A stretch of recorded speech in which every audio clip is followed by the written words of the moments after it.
Eh, Boa noite. Para começar a entender os efeitos fisiológicos totalmente específicos dos hormônios tiroidianos, nós temos que entender um pouco a fisiologia do próprio hormônio tiroidiano, tá? Qual seria mais ou menos o mecanismo de ação deles? Eles são hormônios proteicos, né? Mas eles têm uma característica totalmente excepcional com respeito aos hormônios proteicos. Se vocês lembram das primeiras aulas, nós falamos que os hormônios proteicos tinham uma função na membrana celular, né? A diferença dos hormônios lipossolúveis, o colesterol, ou derivados de esteroides, tinham uma função intranuclear. Então, os hormônios tiroidianos, sendo proteicos, eles são a exceção, tá? Eles têm uma função netamente intranuclear. Eles entram na célula, na membrana da célula, atravessam ele, entram no citosol para se direcionar hacia o interior do núcleo. Exatamente, eles vão se posicionar perante o DNA. Tá? Então a função é bem molecular mesmo. No DNA, eles vão gerar replicações no DNA para que esses formem proteínas, tá? E responsáveis especificamente dos fenômenos metabólicos, tá bom? Vocês lembram processos de glicólise, lipólise, né? Todos esses processos precisam de enzimas específicas, enzimas catalíticas que vão processar esse processo bioquímico de metabolismo dos nutrientes, especificamente carboidratos, lipídios e outras proteínas que geram a síntese proteica, tá? Em outras palavras, uma das grandes funções que tem os hormônios tiroidianos vai ser a replicação de proteínas específicas do metabolismo, tá? Tanto para a catálise ou a destruição ou metabolismo das gorduras, dos carboidratos e da síntese proteica. Em outras palavras, ele mexe com a nossa taxa de metabolismo especificamente. Tá? Outra das grandes funções que vai fazer aí vai ser metabolizar proteínas da termogênese no nível cerebral e hipoficiário. Tá? Então, entendendo isso, nós poderíamos entender um pouco os efeitos fisiológicos dos hormônios tiroidianos. Se você ver uma lista aqui, eles fazem ou geram estímulo no metabolismo dos carboidratos, como nós falamos, estímulo do metabolismo dos lipídios, tá? E aumento da taxa de metabolismo basal, tá? E por isso pode estar gerando até inclusive a redução do peso corporal, tá? Então eles geram fenômenos excitatórios sobre a célula muscular cardíaca, tá? Eles podem estar gerando um aumento na atividade corpórea do calor, do controle do calor e também da contração cardíaca, tá? Ele tem muito a ver com proteínas produzidas no nível das catecolaminas, tá? É por isso que estaria responsável pela taquicardia, pelo aumento da frequência cardíaca, tá? Então, ele trabalha muito com níveis de produção de catecolaminas e estaria muito relacionado com efeitos sobre o sistema nervoso central, sobre o sistema nervoso autônomo, tá? Então, quais seriam os valores normais? Quando normalmente os hormônios saem da tireoide, uma grande fração dele, aproximadamente 10% de todo esse hormônio tiroidiano, quase 100% liberado pode ser T4 e T3. Uma fração bem mínima, 10% aproximadamente, entre 5 a 10% é T3, hormônio ativo, que vai ser funcionante. Outra grande fração, outra pequena porção deles, aproximadamente também 10%, se traduz na forma livre. Na outra 80% aproximadamente, ele vai circular aderido a seu transportador. Tá? Em outras palavras, quase 80% do hormônio tiroidiano encontra-se na forma de reserva, tá? Guardadinho dentro do seu transportador para ser utilizado em momentos mais a longo prazo. É por isso que nós vamos poder encontrar que quando a gente quer avaliar hormônios tiroidianos, a gente não avalia imediatamente. Tá? Às vezes nós precisamos 2 a 3 meses para que todo esse hormônio tiroidiano que foi liberado, ele seja utilizado. Tá?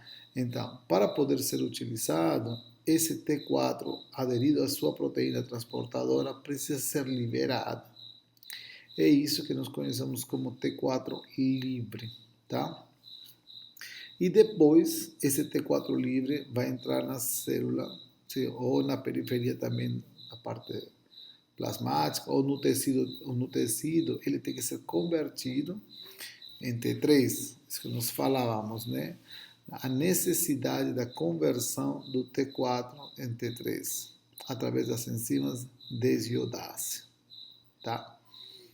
Então, só que o T4, então, o que nós podemos fazer? Quando eu quero saber a quantidade de hormônio tiroidiano, eu consigo avaliar o T4 total, o T4 livre e o T3. Se eu solicitasse exames de sangue, posso calcular todos eles. T4 total, T4 livre e T3. Mas o que mais me interessa? O T3 é um hormônio tão instável no sangue, tá? Porque ele precisa ser mais na periferia, mais no tecido. Tá? Então, se eu quisesse fazer um exame de sangue, eu não vou encontrar. Ou as quantidades de T3 são tão mínimas, tão escassas, que às vezes eu não sei se a quantidade de T3 que encontro no momento é realmente funcional, né? Então, se eu quisesse saber ou avaliar realmente como está meu organismo de hormônios tiroidianos, eu teria que saber mais o T4 livre, aquele T4 disponível, né? Aquele T4 biodisponível, tá?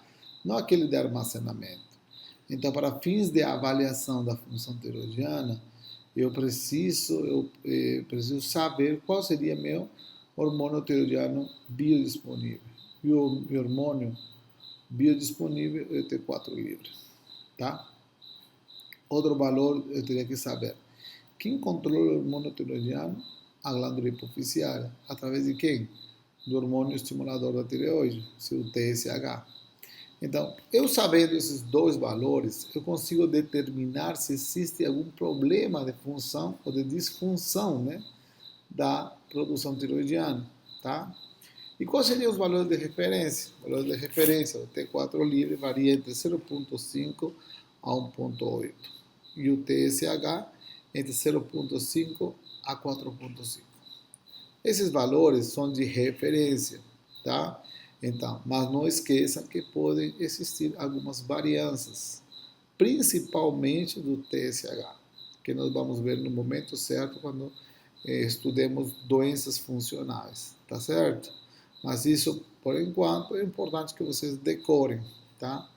Muitas vezes na prática clínica a gente não precisa decorar isso, porque normalmente os resultados do laboratório já vêm com suas referências. Às vezes vai depender da máquina ou do aparelho que o laboratório utiliza, que pode dar algumas variadas, né? Vocês podem ver 0,5, 4,5, 4,6, 4,8, tá? O T4 livre pode ver de 0,5 a 1,5, de 0,8 a 1,7, vai depender, mas normalmente os valores flutuam aí entre 0,5 a 1,8 para o T4 livre e para o TSH entre 0,5 a 4,5, tá?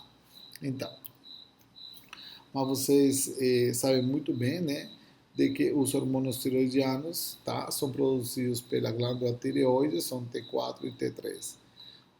Mas quem determina o autocontrole na produção dele? Netamente o T4. O T4 é um dos primeiros e mais grandes e importantes reguladores da função tiroidiana. Tá? O T3 também exerce uma pequena função, mas ele principalmente predomina o TT4, tá? O T4 e o T3 fazem suas funções na célula-alvo, é a ação onde eles vão estar, mas eles também determinam controles no nível hipoficiário, tá? Se vocês olham, temos uma flecha que de inibição, uma inibição por uma alça curta, onde o T4 tem a capacidade de inibir, né, a produção hipoficiária do TSH, tá? E o T3 teria uma função mais central, ele faz uma função de inibição no hipotálamo.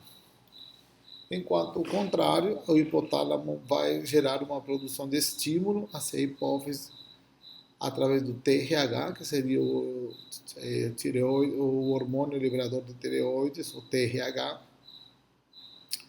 E esse, a sua vez, vai estimular a hipófise para que a hipófise se estimule a produção do TSH, que seria o hormônio estimulador da tireoide, e na tireoide ele exatamente se direciona para que ela estimule a produção de T4 e T3. Então, no sentido direto do hipotálamo, através da produção do hormônio liberador de tireoides, o TRH, estimula a glândula hipoficiária para que ela produza TSH, e o TSH vai estimular a tireoide para produzir T4 e T3. Mas o T4 tem uma função de inibir a hipófise para que não produza TSH nos casos de excesso, enquanto o T3 tem uma função mais central, né? Uma função de inibir exatamente o hipotálamo para que se iniba a produção do sistema, né? Quando existem excessos, tá? Então, em outras palavras, meu T4 e meu TSH vão determinar algumas condições clínicas de função ou disfunção hipoficiária, hipotalâmica e tiroidiana, tá? Então, quando eu tenho uma doença que diz respeito à minha glândula tiroidiana, se meu problema estivesse na glândula tiroidiana, eu chamaria que a doença é primária, tá? Se o problema fosse na hipófise, eu chamaria de uma doença secundária. E se estiver no hipotálamo, eu chamaria de uma doença terciária, tá? Então, se o problema fosse especificamente na glândula tireoidiana, será primária, na hipófise secundária e no hipotálamo terciário. Então, dessa maneira, nós vamos poder entender algumas condições clínicas que nós vamos encontrar. Por exemplo, se meu T4 livre está normal, em valores normal, dentro do valor normal, e meu TSH estivesse normal, meu paciente está aqui, tiroideio, tá? Agora, se o T4 livre está baixo, existe uma produção bem diminuída do T4 livre, compensatoriamente, existe um fenômeno de que a hipófise estimule a glândula tiroidiana. Como? Aumentando a produção de TSH, tá? Para que exista mais TSH para estimular mais a glândula tiroidiana. Então, se eu encontro no meu paciente um T4 livre, baixo, e uma compensação com um TSH alto, eu estarei falando de um hipotiroidismo primário, porque estou tendo a falta do T4 livre. Então, meu problema está onde? Na tireoide, tá?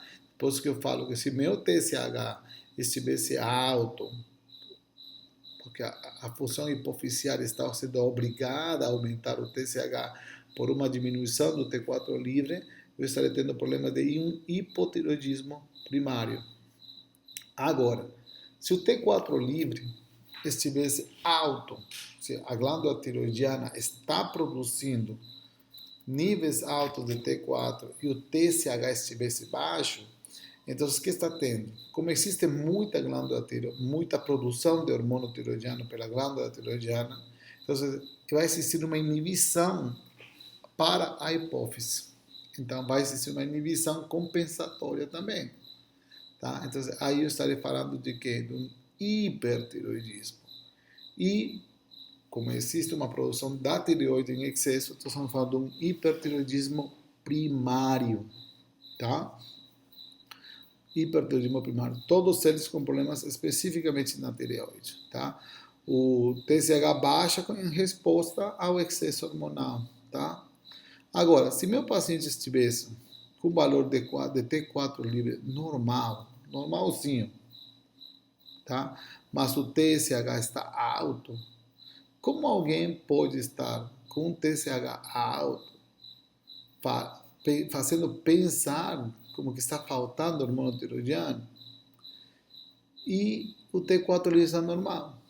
Essa condição se conhece como um hipotireoidismo subclínico, tá? Ele às vezes não é uma doença, tá? Ele pode ser o preâmbulo, pode ser o início, os primeiros estadios iniciais de um hipotireoidismo, pode ser uma condição fisiológica, como acontece nos idosos, ou às vezes pode ser por alguns condicionantes farmacológicos ou inclusive algumas mudanças nas fases do ser humano, né? Como às vezes gravidez, crescimentos, e, principalmente isso, tá? Ou às vezes fenômenos de estresse, tá? Agora, e se meu T4 livre estivesse normal, e meu TSH baixo, por que estaria meu TSH baixo e meu T4 livre estivesse normal? Então, nós estamos tendo o caso de um hipertireoidismo subclínico. Também pode ser estágios iniciais da doença, do hipertireoidismo já para se estabelecer. Ou talvez alguns condicionantes fisiológicos também. Gravidez também pode ocasionar alguns momentos de hipertireoidismo subclínico. Ora, se o T4 livre está baixo, muito baixo, se supõe que compensatoriamente o TSH deveria subir. Mas aí eu encontro um T4 livre baixo e um TSH baixo, que significa que minha hipófise não está tendo a capacidade de compensar essa falta de hormônio tiroidiano. Então, o que existe? Existe um problema não na glândula hipofisiária, não na glândula tiroidiana, desculpe. Seria um problema especificamente na glândula hipofisiária. Aí eu estou falando que meu paciente poderia estar com hipotiroidismo secundário, porque a glândula hipofisiária não está tendo condições clínicas de compensar essa falta de hormônio tiroidiano. Tá? Não está tendo um estímulo, talvez, da glândula hipofisiária hacia a glândula tiroidiana. Tá? E no caso contrário, se meu T4 livre estivesse alto, existe um excesso na produção tiroidiana, porque meu TSH está alto, isso que significa? Que está existindo um superestímulo hipofisiário para que exista uma hiperprodução tiroidiana. Aí estamos falando de um hipertiroidismo secundário. Provavelmente exista alguma fonte que esteja produzindo em excesso o TSH hipofisiário para que estimule ou hiperestimule a glândula tiroidiana, tá? Então, essas condições vocês têm que aprender, têm que decorar, tudo isso se explica através da cadeia de autorregulação, tá? E agora sim, nós podemos falar um pouco sobre as doenças que existem na glândula tiroidiana, tá? Nós temos diversos tipos de doenças tiroidianas. Nós temos, principalmente, as mais comuns são as doenças funcionais, na qual nós podemos falar sobre hipotireoidismo e hipertireoidismo, especificamente. Transtornos que mexem muito com a funcionalidade da glândula e da hipófise, tá? Existem algumas doenças, alguns condicionantes farmacológicos ou fisiológicos que podem alterar ou gerar um processo inflamatório na glândula tiroidiana, inflamando elas, às vezes de uma forma aguda, de uma forma crônica, de uma forma transitória, de uma forma definitiva, gerando lesões na glândula tiroidiana. Essas doenças se conhecem como tireoidite, tá? Podemos encontrar nódulos também, né? A glândula estar funcionando adequadamente e a presença de nódulos, tá? Esses são nódulos tiroidianos. Ou às vezes um crescimento excessivo da glândula, tá? Isso seria, nós conhecemos como bócio. Ou também podemos encontrar câncer de tireoide, tá? Câncer de tireoide, um dos cânceres mais comuns, tá? Existem, se considera o câncer endocrinológico mais comum do ser humano, tá? Vamos falar um pouco sobre os distúrbios funcionais. Estamos falando especificamente de hipotireoidismo e hipertireoidismo, na forma primária ou na forma secundária. Combinado? Tá. Vamos falar um pouco sobre o hipotireoidismo. O hipotireoidismo não é uma doença assim, é um conjunto de doenças que podem ter. Falando de que é uma síndrome clínica caracterizada pela deficiência na produção dos hormônios tiroidianos, tá? Pode ser, como já vimos, primário, se o problema especificamente acontece na glândula tiroidiana, e secundário, quando o problema fosse na hipófise, tá? 90% dos casos, 90% de todos os casos de hipotireoidismo são a problema de primário. Então é bem difícil, quando nós pensamos no hipotireoidismo, sempre já pensar inicialmente primário, é problema de tireoide, tá? É bem difícil que o problema seja central, seja a nível hipofisiário, mas também nunca devemos descartar, tá? Nessa tabela nós podemos ver a classificação da tireoides, nós falamos de que existem três, né, primário, secundário e terciário. O primário é causado por uma disfunção própria da glândula tiroidiana, que vai resultar na deficiência na síntese de secreção de hormônios tiroidianos. Seria secundário quando o problema está netamente na hipófise, onde existe uma deficiência na produção do TSH, e terciário quando a causa é netamente hipotalâmica, existe uma deficiência na produção do hormônio liberador de tirotrofina ou o TRH, tá? Nesse quadro, nós podemos ver, por exemplo, se nós pensamos e suspeitamos de um hipotireoidismo, o que nós temos que avaliar? Temos que dosar em sangue o TSH e o T4 livre. São os dois exames que eu fiz, falei na referência, tá? Aí nós podemos encontrar quatro condições. Vamos supondo que o hormônio tiroidiano estivesse baixo. Se estiver baixo e meu TSH estiver alto, que estamos falando do hipotireoidismo primário, né? O problema é netamente na glândula tiroidiana, tá ok? Esse é o meu caso típico de hipotireoidismo primário. Agora, se meu TSH estivesse normal ou estivesse alto e os hormônios tiroidianos baixos, o que está acontecendo? Se está baixo a produção de hormônio tiroidiano e baixa a produção de TSH, normal, esse é um pouco meio difícil estar um pouco alto, mas se estivesse baixo e não existe um fenômeno compensatório, que seria o TSH, então estou falando que o problema seja no nível central. A glândula hipofisiária não está dando conta de compensar a falta de hormônios tiroidianos. Aí estamos falando de um hipotiroidismo central ou secundário. Eu não sei se no nível hipotalâmico ou no nível hipofisiário. Por isso que eu denomino isso como hipotiroidismo central. E se meu paciente estiver com um TSH, com um T4 livre normal, mas o TSH alto, o que significa isso?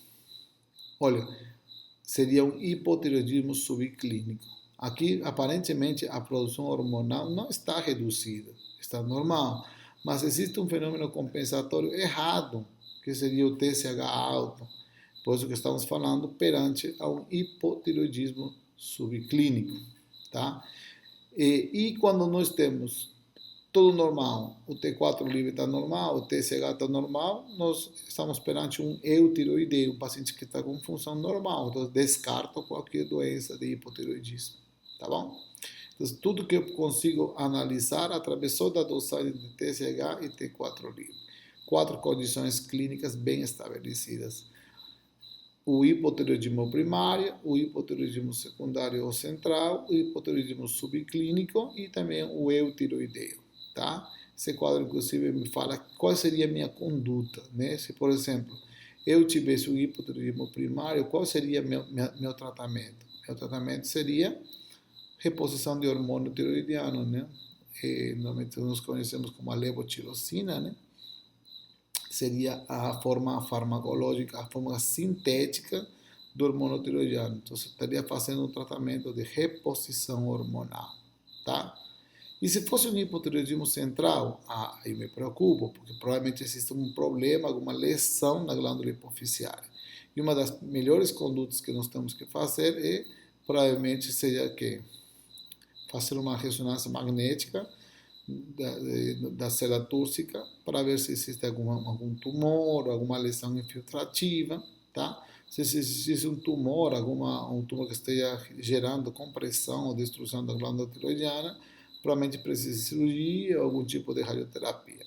Se não existisse nenhum problema com a célula túrcica e não fosse um problema assim, eu poderia ainda investigar a causa, mas eu poderia começar a iniciar um tratamento com levotirosina, tá bom? Agora, se meu paciente estivesse numa condição de um hipotireoidismo subclínico, aí sim eu vou ter problemas, porque às vezes eu preciso encontrar uma doença de base, tá? Uma doença de base na qual me fale o porquê está existindo esse problema, tá?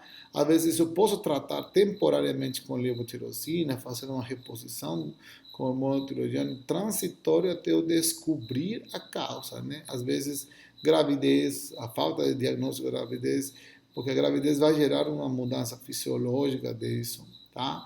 Mas às vezes quadros depressivos. Mais que a depressão em si, é o consumo dos antidepressivos. Está sabido já que existem vários antidepressivos que podem gerar bloqueio da função das diversas enzimas que favorecem a produção de hormônios tiroidianos. O lítio, os derivados da carbamazepina, eles podem bloquear a produção hormonal, tá? Então, gerar um tipo de hipotireoidismo subclínico. Um deles é principalmente o lítio. Quando o paciente faz tratamento psiquiátrico com lítio, eu tenho que fazer um acompanhamento tiroidiano, tá? Porque normalmente é evidente e é claro a presença de um hipotireoidismo subclínico inicial que pode levar a um bloqueio total da glândula tiroidiana, levando a um hipotireoidismo primário, tá?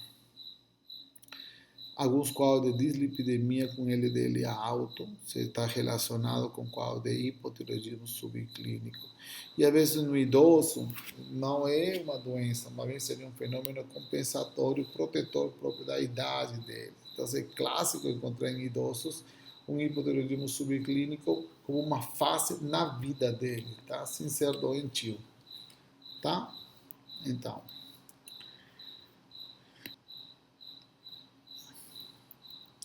Então, existe algum tipo de fator de risco que aumente a probabilidade de eu fazer um hipotireoidismo primário? Sim, existem alguns fatores condicionantes de risco que poderiam fazer que eu tenha uma alta probabilidade.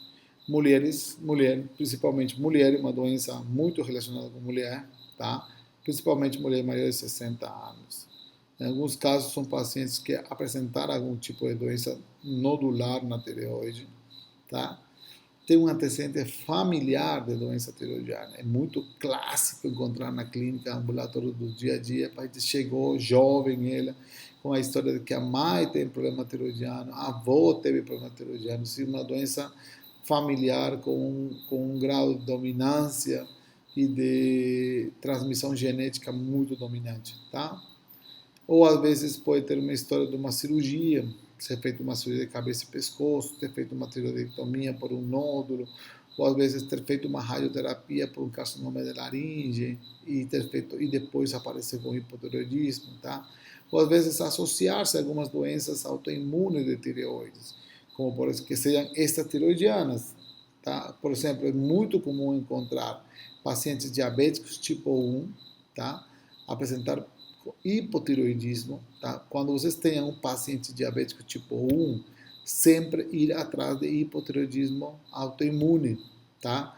Ou às vezes encontrar pacientes que têm neoplasia endócrinas múltiplas e dentro dessas neoplasias endócrinas múltiplas também está associado o hipotiroidismo, tá?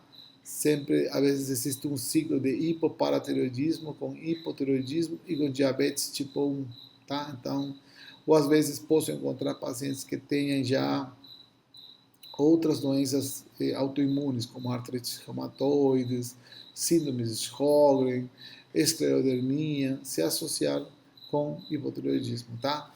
Síndrome de Down e síndrome de Turner, sempre em procurar hipotireoidismo. Você vai ter esses pacientes, quase 50 a 60% dos casos, tem um grau de hipotireoidismo. Descartar, ir atrás dele, porque seria uma coisa complicante, um fator condicionante, tá? E alguns fármacos. Está relacionado muito com a presença de alguns fármacos, como amiodarona, lítio, tionamidas e alfa-interferon, tá? Por doenças hepáticas ou doenças autoimunes. Fazer tratamento com alfa-interferon, que ele gera a destruição da glândula tiroidiana. A amiodarona é uma condição clínica muito frequente. A amiodarona leva inicialmente a um grau de tiroidite, alguma inflamação da glândula tiroidiana, que depois, se isso não é visto, avaliado, ele pode gerar inclusive destruição crônica e definitiva da glândula tiroidiana, levando o meu paciente a um hipotiroidismo sequelar. Tá? Agora, hipotiroidismo primário. Quais seriam, nós já vimos, né, que hipotiroidismo é quando o T4 livre está baixo e o TSH está alto. Por que poderíamos encontrar hipotireoidismo primário? Primeiro, porque pode existir uma ausência congênita. O paciente nasceu sem glândula tiroidiana. Bem difícil, bem difícil. Tá? Mas uma das causas que podemos encontrar. Pós-tiroidectomia, o paciente fez uma cirurgia, teve que tirar a glândula tiroidiana e aí ficou hipotireoideu. Tá? Existe uma destruição da glândula tiroidiana. Por quê? Pode existir uma doença autoimune que destrói a glândula tiroidiana por uma radiação ou uma doença infiltrativa. A deficiência de iodo. Não tenho iodo para gerar hormônios tiroidianos, então não é uma questão de estrutura, é uma questão de falta de matéria-prima. Então, meu paciente não está consumindo iodo e por isso não pode formar hormônio tiroidiano, tá? Ou existe algum problema, algum defeito enzimático?